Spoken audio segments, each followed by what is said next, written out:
¿Qué tal? ¿Cómo les va? Bueno, continuamos con Pensamiento del Día. Hoy quería reflexionar junto con ustedes acerca de los tres significados del término presente. Esto tiene que ver con un texto de Santo Tomás que dice así: las cosas que están presentes se ofrecen a nuestros sentidos. Entonces, el término presente es en primer lugar un adjetivo que cualifica las cosas.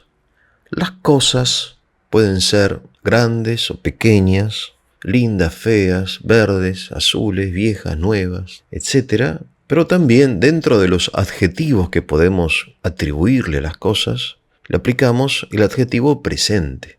Las cosas que están presentes, dice Tomás. O sea, no está hablando de el presente opuesto al pasado o al futuro, sino está hablando de las cosas presentes opuestas a las ausentes. Y también hay un tercer significado de presente que es el estar presente, la presencia moral. Yo estoy presente, me hago presente, te escucho, estoy aquí, ¿no? Muchas veces nos dicen, ¿dónde estás? No estás aquí. Sí, estoy aquí, te estoy escuchando, solamente me distraje, perdón. Entonces estos tres significados que están obviamente relacionados del término presente, siempre Tomás empieza por lo más obvio, por la sensibilidad, ¿no? Recordemos que en la escuela de Santo Tomás, todo lo que conocemos y todo lo que somos empieza por esto, ¿no? Por la percepción sensible, por aquello que yo veo, que yo experimento, la experiencia, la sensibilidad. Y después sí, hay un proceso mental, obviamente. Pero es importante el origen humilde de nuestras percepciones y el origen humilde de nuestras reflexiones. Porque de repente la primera percepción o una de las primeras percepciones que tiene quizá un niño es la diferencia entre lo que está presente y lo que está ausente. Por ejemplo, yo tengo una sobrina nieta, tiene 1 año y medio, y entonces cuando su madre se ausenta, ella se inquieta y empieza a llorar, ¿no? Y es muy difícil tranquilizarla. Claro, porque ella percibe la ausencia de la madre como algo, un peligro. Tiene que estar, tiene que verla. Y lo mismo sucede con la madre, cuando los padres llevan a sus hijos a un parque a jugar y de repente el niño se pierde así, de la vista de los padres porque está detrás de un árbol o está corriendo por ahí. Los padres también se inquietan, ¿o no? Obviamente. Porque para nosotros la ausencia puede ser inquietante, ¿no? Podemos identificarla aún como abandono. Muchos niños y muchos adultos también sienten o se han sentido abandonados por sus padres, pero no han sido abandonados, porque sus padres lamentablemente de repente han fallecido, pero se percibe como abandono la ausencia. Y no es lo mismo. Es importante distinguir la ausencia del abandono. El abandono es desamor, no te quiero, por eso me voy. En cambio, la ausencia no. La ausencia es uno de los momentos necesarios de la vida que señalamos como presencia y ausencia. Pero entonces, dice Tomás, eaque sunt presto oferuntur sensibus, ¿no? Vamos a detenernos un segundo en este verbo tan fuerte que utiliza, oferuntur, se ofrecen, ¿no? Claro, porque uno piensa y dice, bueno, pero ¿cómo se ofrecen? Las cosas no se ofrecen. Literalmente el verbo oferuntur significa ofrecerse y se utiliza en contextos muy distintos, también en contexto moral, ¿no? Es decir, yo ofrezco mi ayuda, ofrezco mi consejo, me han ofrecido un trabajo. Así en español, así en latín, ¿no? Entonces, ¿por qué dice Tomás oferuntur? Y no dice simplemente están ahí. Porque uno no ve que las cosas se ofrezcan, ¿no? Claro, lo que sucede es que las cosas se ofrecen porque resplandecen, no porque decidan o quieran ofrecerse, sino porque ser es resplandecer también. ¿Qué significa resplandecer? Resplandecer viene del latín también, ¿no? Significa emitir rayos, es lo que propiamente hace el sol. Por eso el sol es la cosa, ¿no? Es la imagen de toda cosa el sol, porque en su ser resplandece. Así las cosas, dice Tomás, son verdaderas. O sea, el resplandor de la cosa es lo que técnicamente se llama verdad. Vale decir que las cosas, por el hecho de ser, se pueden conocer. Eso significa que las cosas son verdaderas.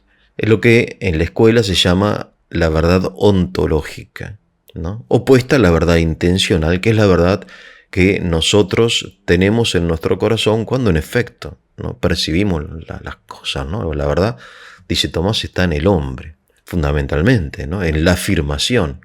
Pero esa verdad que está en nosotros proviene del conocimiento de la verdad ontológica. El ser resplandece. Esto es un pensamiento muy lindo, ¿no?, del que las cosas se ofrecen, pero hay que estar ahí. Recordemos, tercer sentido del término presente, que es el sentido moral, ¿no? Estoy aquí, presto atención, estoy atento al ser, a las cosas, ¿no? Esto es un gran problema porque muchas veces no estamos atentos y entonces las cosas, aún importantes, pasan desapercibidas. Por ejemplo, un explorador, ¿no?, que llega el primero en historia a lo más profundo de la selva amazónica y a la mañana se levanta y escucha el concierto de los animales, ¿no? Extraordinario. Tuvo que hacer un gran esfuerzo y asumir riesgos y peligros para llegar ahí, pero valió la pena. Ese concierto los animales lo dan en el mismo lugar, a la misma hora, siempre, durante miles de años, estuvo ahí el concierto. Pero esta es la primera vez en que el hombre se hace presente, a través de un camino, de un recorrido, ¿no? Esto es importante porque la verdad tiene su precio.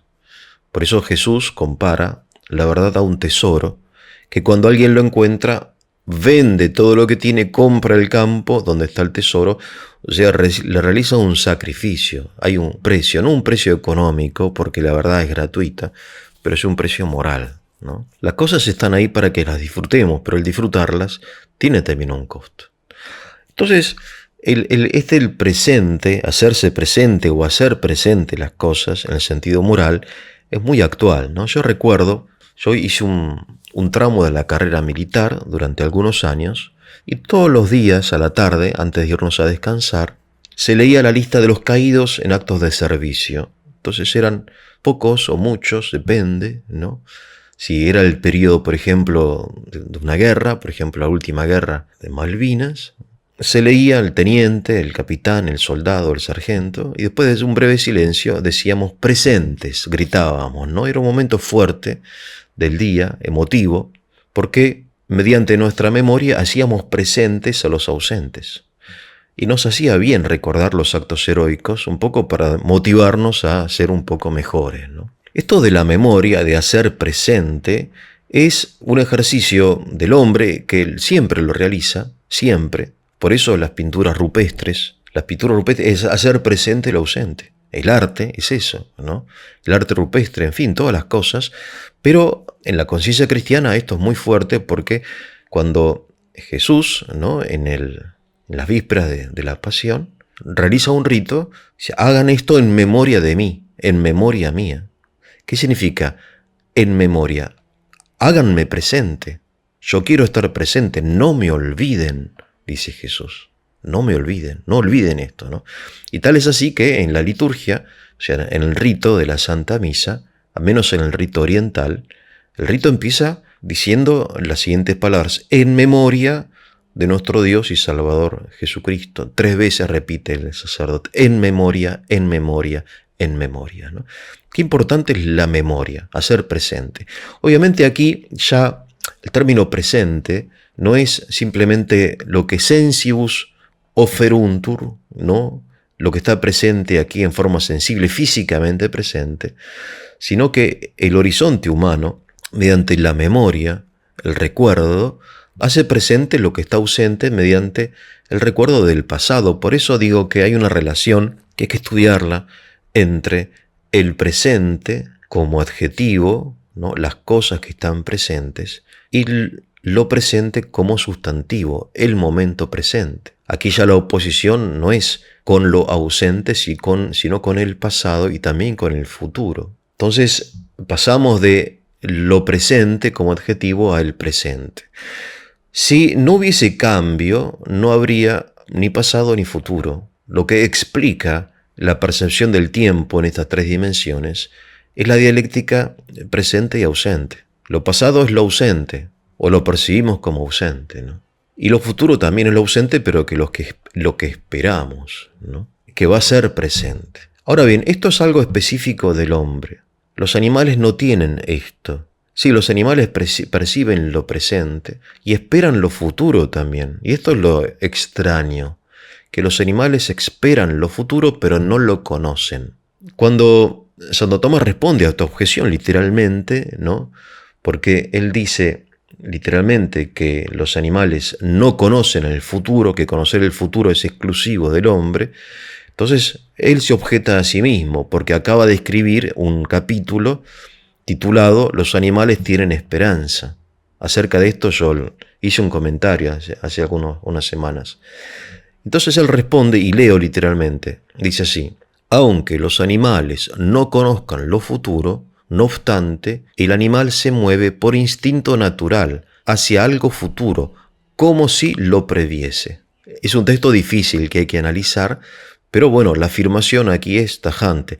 Los animales no conocen el futuro, pero obran por un instinto natural, puesto por Dios, aclara, hacia algo futuro, como si lo previese. Vale decir que, por ejemplo, el pajarito construye su nido, no sabiendo que lo está construyendo para recibir a sus pichoncitos o a su pareja, no lo sabe, pero sí, como por instinto natural, se mueve, es movido hacia algo futuro como si lo previese, pero no lo prevé. El hombre sí lo prevé, puede ver el futuro, no siempre con certidumbre y con incertidumbre, aclara Santo Tomás, depende de qué estemos hablando, pero sí podemos prever el futuro. Bien, les recuerdo que el término presente proviene del verbo ser. Pre-esse, esse significa ser en latín. Pre es un prefijo que significa ante alguien, Por ejemplo, el presidente es el que está sentado delante, el que preside, sedere, sentarse, El presidente, el que está sentado. Presente, pre-esse, el que es delante de.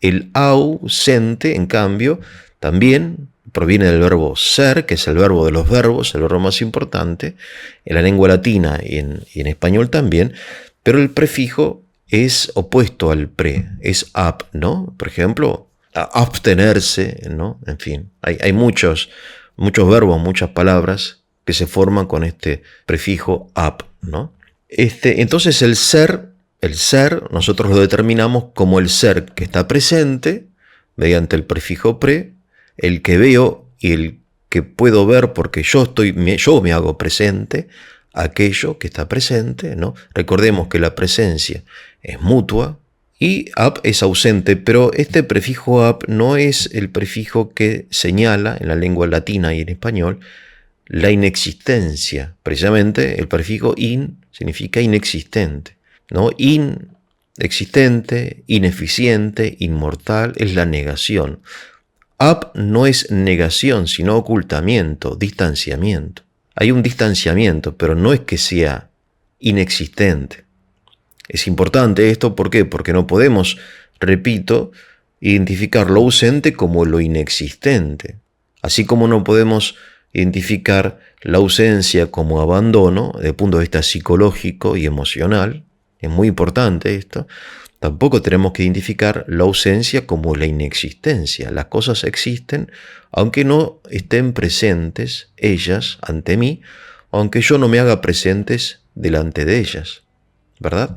Es decir, sería una pretensión ridícula, egocéntrica del hombre, pensar que las cosas existen solamente porque y gracias a que nosotros la percibamos, Existen independientemente de nuestra percepción. Ellas se ofrecen a aquellos que se hacen presentes. Oferuntur sensibus, Bien, un poco por aquí va esta reflexión. Me pareció interesante como inicio de una reflexión más profunda, que obviamente ustedes lo sabrán hacer mucho mejor que yo. Entonces, para resumir, tenemos aquí tres acepciones o tres significados de presente. Presente como adjetivo, las cosas presentes. Oferuntur sensibus, que se hacen presentes, ya sea físicamente o sea mediante la memoria y la esperanza, O sea, el horizonte humano no es el horizonte del animal. Lo presente, opuesto a lo ausente no se identifica con el abandono, ni con lo no existente. Después lo presente como el tiempo presente, como el presente, como una dimensión del tiempo opuesta no a lo ausente, sino al pasado y al futuro.